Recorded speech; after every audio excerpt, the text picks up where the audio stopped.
100 లక్షలు ఒక కోటి, 1,00,000 కోట్లు ఒక శంఖము, 1,00,000 శంఖములు ఒక మహాశంఖము, 1,00,000 మహాశంఖములు ఒక బృందము, 1,00,000 బృందములు ఒక మహాబృందము, 1,00,000 మహాబృందములు ఒక పద్మము, 1,00,000 పద్మములు ఒక మహాపద్మము, 1,00,000 మహాపద్మములు ఒక కర్వము, 1,00,000 కర్వములు ఒక మహాకర్వము, 1,00,000 మహాకర్వములు ఒక సముద్రము, 1,00,000 సముద్రములు ఒక ఓఘము, 1,00,000 ఓఘములు ఒక మహౌఘము.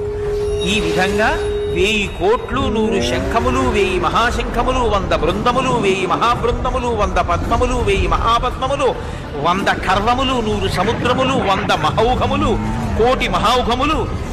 ఇలా ఇంకా నేను చెప్పడం సంఖ్య చేత కాదులే రావణ, అంత వానర సైన్యం ఉంది అని చెప్పాను.